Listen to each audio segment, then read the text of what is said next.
So I figured that the easiest way for me to respond would be to put together a short little video clip that I think would address a lot of the concerns. That way we don't have to worry about the back and forth that so few characters allows in trying to have a meaningful conversation. I would like to say thank you to Seldom Sensible for posting a thoughtful response. Though I don't think it works so well as you think to counter any of the things that I had said.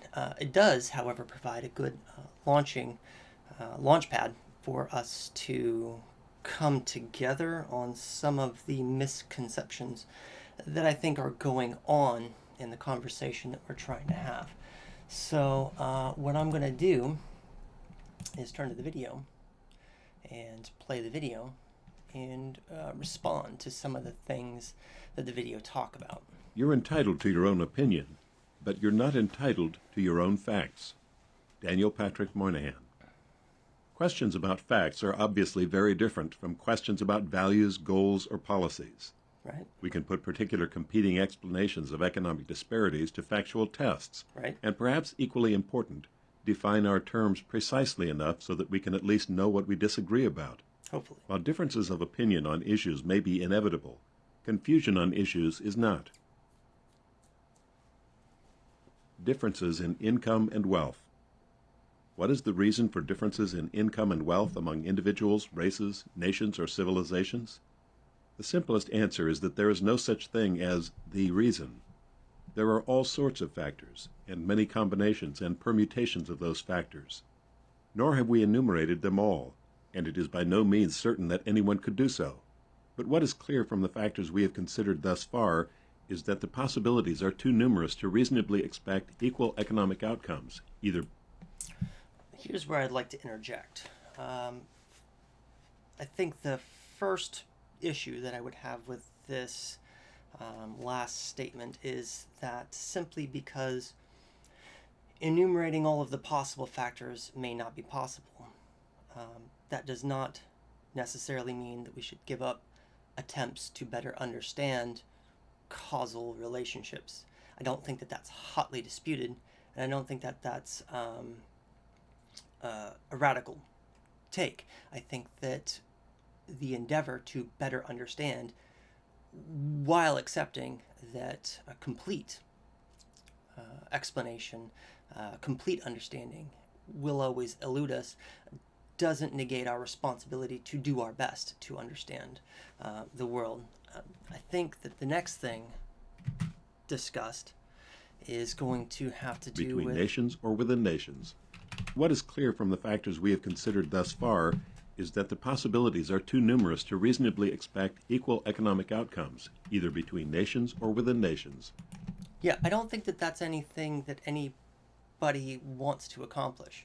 This is one of the lies that's often talked about in reference to socialism and communism, that the end goal is somehow some kind of equal distribution of goods and services. This is something that Karl Marx talked about at great length, that attempting to do so not only was going to be a Herculean task, probably impossible, though not necessarily impossible, but probably extremely difficult to accomplish. In addition, it would not be just. That we take all the things from everybody and then divvy all those things up fairly among us would be unjust to people who have worked hard for the things that they have, and also to the people who have done no work but now get a bunch of stuff. That's not what anybody wants to accomplish, right? What we want to accomplish is some kind of material baseline so that people aren't falling into poverty, so that people aren't becoming homeless, so that people aren't going to work sick even because they don't have sick days. People aren't going to work sick because they can't afford health insurance. These are simple things which don't imply that what we want is an equal distribution of goods, all goods and services. What we want is an economic baseline below which people don't fall. And I don't think that that's an unreasonable or impossible goal. When the things that go into creating those outcomes vary so greatly. The all too familiar cliche about the paradox of poverty in an affluent society is a paradox only to those who start with 1. A preconception of an egalitarian world I agree. in defiance of history, and 2. A disregard of the arbitrary nature of the government-defined word poverty. Right. Much of the egalitarian thrust of contemporary redistributionists is directed toward the reduction or... I want to take a second to make sure that everybody's clear on what exactly is being discussed here. The arbitrary designation, poverty, is something that we just made up. And this point made by the author here is going to conflict with something, a claim made later, that we can somehow, we'll get to that in a minute, there will be a conflict. But it is the case that the word poverty is a very recent invention.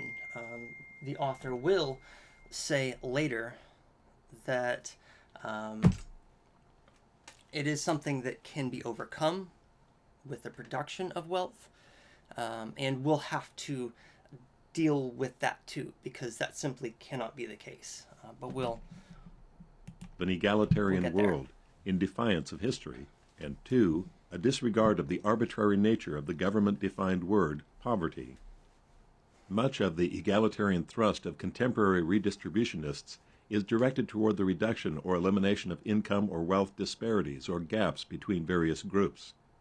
But as distinguished economic development economist Peter Bauer of the London School of Economics an pointed umbrella out, term that doesn't really the promotion fit of economic equality and the a alleviation lot of of the poverty ideology are distinct behind and often conflicting.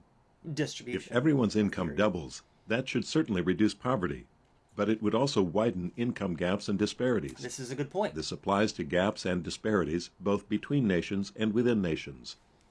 The welfare state can reduce or perhaps even... Right, and that's the point. If we just increase everybody's wages, all we're going to do is increase wealth inequality. It's not going to solve any of the problems. Even if we were to devise a UBI, what the UBI is going to do is going to increase the cost of living. It's called inflation. This is a simple economic factor that anybody who's studied economics knows. Now, the degree to which inflation will affect the lower income is very small.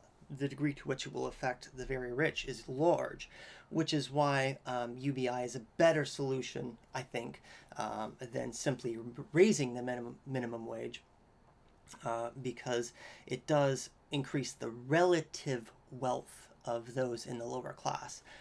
I'll have more to say on that later. eliminate poverty in any material sense, but it also reduces the need for many people to earn income, especially when earning income reduces eligibility for government-provided benefits and therefore widens income gaps and disparities. As regards economic differences of material sense, the welfare state can reduce or perhaps even eliminate poverty in any material sense, but it also reduces the need for many people to earn income, especially when earning income reduces eligibility for government-provided benefits. Right, this is a common argument that people use against it, that if we offer people welfare, that they're just going to sit around and do nothing with their time. Generally, the people who benefit from welfare are disabled, or are homemakers, or are caregivers, or have some other responsibilities that occupy their time. That's why they are not already in the workforce. So providing some social welfare for those people does not in any way affect the workforce. It does not in any way affect people's willingness to work. So I think that that's going to be a very weak argument that's not going to hold up to actual scrutiny if we want to take these ideas seriously, which I think that we should. And therefore widens income gaps and disparities. As regards economic differences among nations, all too often the question posed is much like that in a well-known study, Why Nations Fail. Why is Egypt so much poorer than the United States? What are the constraints that keep Egyptians from becoming more prosperous? This implicitly treats what happens in the United States as a sort of norm, as what happens usually or more or less naturally, leaving the question as to why this usual, normal, or natural development has been thwarted somehow in Egypt. But Egypt is much more typical of what has happened around the world and over the centuries than is the United States. Given the many factors that go into the creation of wealth and the wide variety of combinations and permutations of those factors, there is no more reason to expect those factors to come together in the same way in Egypt as in the No, it United wouldn't. States than there is to expect that all the factors which come Their together to material produce conditions tornadoes are would different. come together in Egypt as often They as would they come need a together in the different set of United material States, conditions to more achieve so the than same in kind of any other prosperity. country or all other countries combined.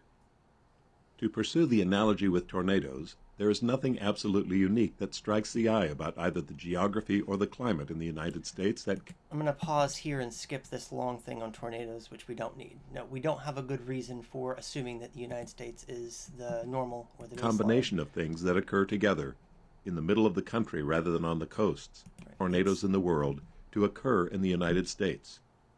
It's We not a would bad not set analogy, out it to just takes too discover long. why there are not more tornadoes in Egypt if we are interested to seek the causes of poverty in Egypt or in any other country. Right. Poverty, genuine poverty, has been the lot of most of the human race for most of the existence of the species. So, no, this is absolute fabrication. Poverty is a capitalist invention.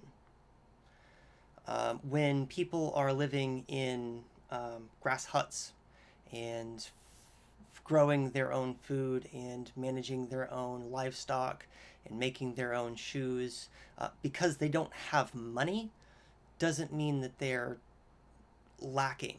It doesn't mean that they have a poor quality of life. Money is not the only thing that matters in an economy. It's not the only thing that matters in a human's life. Let's go ahead and deal with this now. We cannot combat poverty with a generation of wealth. Why? Why is this a paradoxical idea? Because it is. And it's because wealth is a relative term. So in the material world, you have, let's say a table. We have a wooden table, right? That exists material. Its properties are its own, and there's nothing that we can do about it. This is alluding back to the conversation that started. Facts are facts, and we can agree about the facts. We might have a disagreement about how we use the table, whether it's a good or bad table.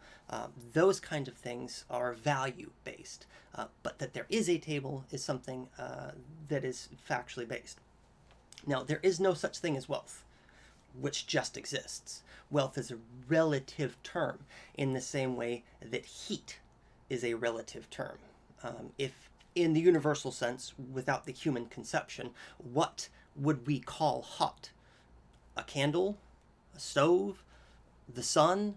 Because there are hotter things than the sun, and there are colder things too. So to have any point of reference for what is hot, you have to have what is cold. Wealth is a relative term. For wealth to exist, it requires that poverty exists. You cannot just have wealth. Wealth is what one has relative to what everyone else has around them, right? If other people have less, someone who has wealth has more wealth. If the other people all have relatively the same amount, nobody is wealthy, right? You cannot have wealth you cannot generate more wealth for any one individual without necessarily creating the equal amount meaningfully of poverty. The two cannot be divorced any more than you can divorce hot from cold, right? To have an idea of what hot means, we have to have its antithesis, cold. We have to have some kind of relative measure for understanding what we mean about this. And this is going back to the arbitrary governmental term applied to what we call poverty, is just that. It's arbitrary because we literally make it up.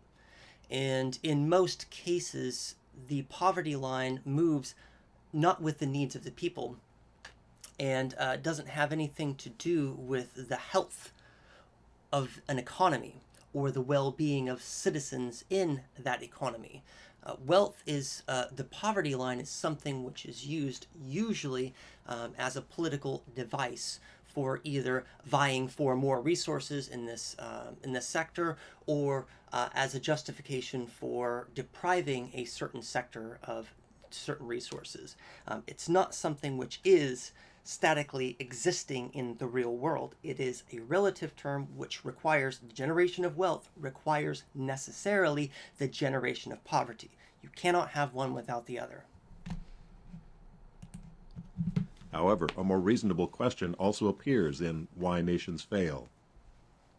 Was it historically, or geographically, or culturally, or ethnically predetermined that Western Europe, the United States, and Japan would become so much richer than sub-Saharan Africa, Latin America, and China over the last 200 years or so? Yes, it was. While nothing predestined particular nations or peoples to be more prosperous than others, many things facilitated or impeded the economic development of some nations and peoples more than others. It is hard to think of any fundamental development that advanced the human race coming out of isolated mountain communities, isolated islands, or other places where geography impeded access to other peoples.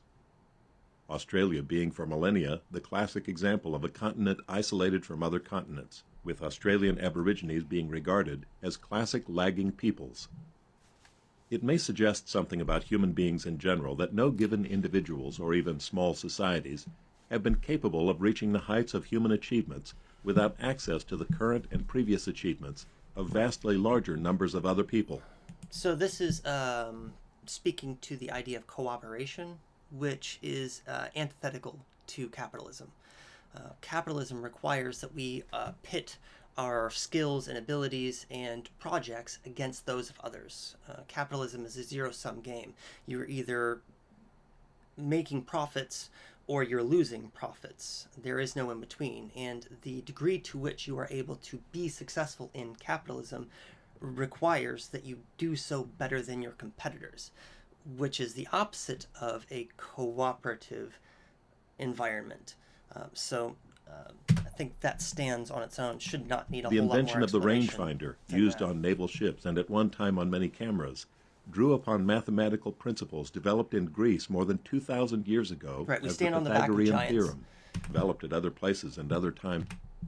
For more complex inventions, the task would be virtually impossible. Right. We In the depend middle of on the Pacific Ocean, have research produced a of theory others of around us. relativity. We depend Even on far less earth-shaking past advances have built on the advancements. work of innumerable predecessors Yes. and letters. To ask why nations fail is to treat our conception of success as a norm, rather than the rare exception that it is in the long history of human beings. It may be an understandable human tendency for us to regard whatever we happen to be used to, immediately around us, as usual or natural. Right, and that's a mistake. But that does not make it so.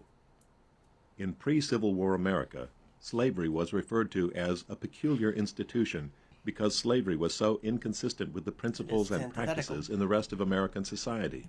Slavery is antithetical to a free society. True. It's not antithetical to capitalism. Capitalism loves slavery, and in fact, it depends on things like the school-to-prison pipeline, so that we can have slave labor of the prison population. It depends on people being coerced into servitude, because if you don't participate in capitalism, you starve. You're homeless. You don't have health care. You have no choice. And this is one of the people often conflate or make the erroneous association with capitalism and freedom, which is simply not true. A system in which you have no opportunity to opt out is necessarily not a free system. And capitalism is something that you cannot choose to participate in. You must. Or you perish. There is no in between. There's no way to avoid it. You either engage in the production of profits for some other capitalist, or you have an accumulation of wealth such that you have others labor to earn profits for you, or you die. Those are the only options. Those are the only modes of participation that capitalism permits, and will destroy anything that doesn't fit those categories neatly. But the tragic fact is that slavery was a pervasive institution among innumerable peoples around the world for thousands of years. It is freedom for ordinary people that has been a peculiar institution Right. of relatively recent vintage as history is measured, and still in jeopardy in many countries even today, as well as being utterly Even suppressed here in in some America. other countries. The real challenge in discussing wealth, poverty, and politics is to try to understand what peculiar combination of circumstances has resulted in the level of prosperity found in such places as Japan and Western Europe, and in such offshoot nations of Western Europe as the United States or Australia. Nor have these particular So the countries' author is going economic to and other advances. go, or I guess this is Sowell, is Poverty going to go occurs from here and automatically. say, well, we It can't is really wealth pin that this must be down. produced and must be explained. We can't pinpoint exactly how this might have come to be, which is not true. We know historically where this comes from. This comes from the exploitation of some countries of other countries. A lot of the wealth that we enjoy in America has come at the expense of the exploitation of the people of other countries and their natural resources that we keep from them. That's why the issue of the stuff that's going on in Bolivia is such a big deal. There are a lot of people who would really like to displace the socialist communist government that's in Bolivia because that government has now seized the means of production, has seized the natural resources, lithium, that we use in America to make batteries. This is something that we have depended on for years and years and years and years to get super cheap and to deprive the people who live there who are refining this. We're taking it from them and we are getting the profits from it here in America when they saw none of that. So they said, let's not do that anymore. Let's take those natural resources and let's own them, which is their right. Right? It's their natural resources. But that doesn't. That's a large impetus for the reason that America has such a vested interest in interfering with their government, destabilizing their government, restricting trade routes to them so that they're having a harder time feeding their people. Those are things that the United States or other capitalist countries are doing specifically to make it more difficult for those people to be successful. We are doing that. Capitalism is doing that, and it's not an accident. It's not something that can't. That is why the be approach traced here back. has been to examine It's such factors as geography, pretty culture, obvious, demography, and and the people politics who are doing it as are not even trying to influences hide on that they're production. doing it. Income is a byproduct of that production. This may all seem obvious, but its implications are apparently not obvious to many who wish to treat income distribution as a discrete issue with virtually a life of its own, Right. while production fades into the dim background, as if the patterns of incomes can be changed to suit our desires. So, let's back that up a little bit. But its implications are apparently not obvious to many who wish to treat income distribution as a discrete issue. So, we should treat it as a discrete issue to analyze the function of the various factors which contribute to material conditions, which are real, the very real material conditions which exist in our world. That should not be the only lens with which we view it. That would be kind of silly. We should take geography into account. We should take in historical materialism. We should take into account the needs and well-being of the people, the health of the people, right? There are lots of things that cannot take place in America right now because of our failed response to a pandemic.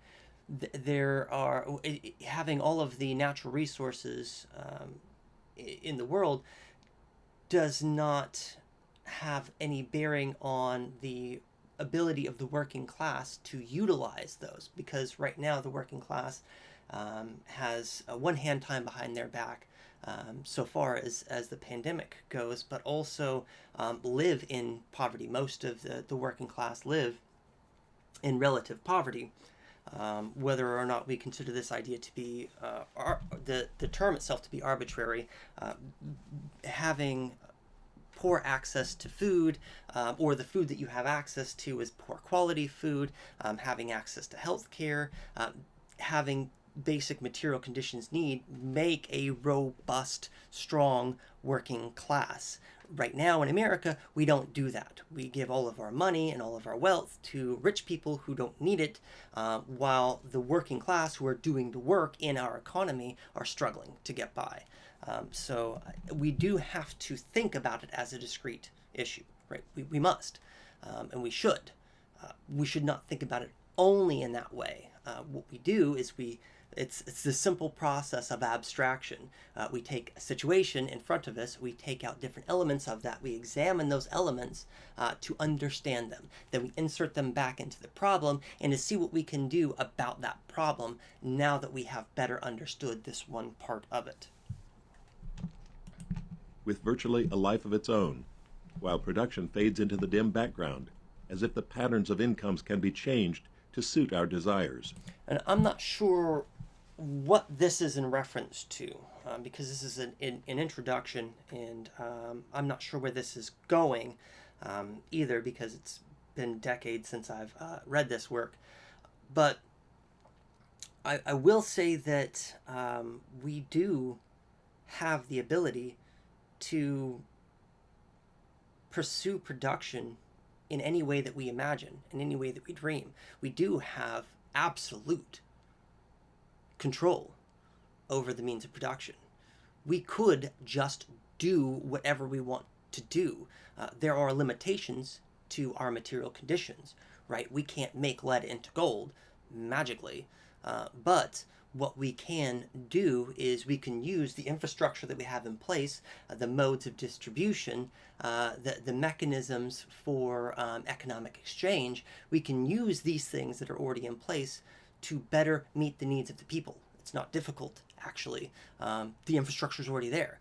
We could do so at little to no cost to the American people. It's not like we would have to take a bunch of tax money and reinvent the wheel. The wheel is there. We just have to make sure that the goods and services are more appropriately distributed, more fairly distributed, which is an without entirely any different repercussions on conversation production, on which than the what we're standard of talking living about of society as a in whole this. depends. The attempt to treat poverty as a discrete problem, one that can be solved by an expansion of the welfare state, as in the American War on Poverty launched in the 1960s, has had social repercussions that should be very sobering. Because the most fundamental statistics on what is called... And that's kind of a ridiculous claim, too, because our country almost collapsed entirely.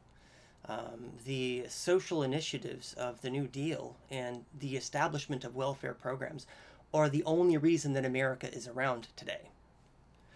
We can talk about conjecture, and we can talk about hypotheticals, and we can argue about whether or not we agree with that, but we were at collapse.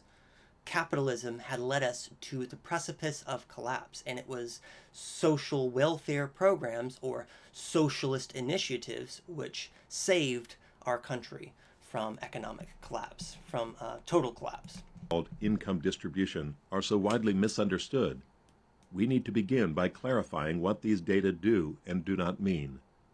After that, we can turn to a closer examination of some of the factors behind the differences in incomes that exist within nations and between nations. Right. So I think that I've addressed most of the issues that were brought up in the conversations that we were already having, and I hope that this helps to clarify my position and my competence in discussing these things in very real ways. I look forward to hearing what you have to say.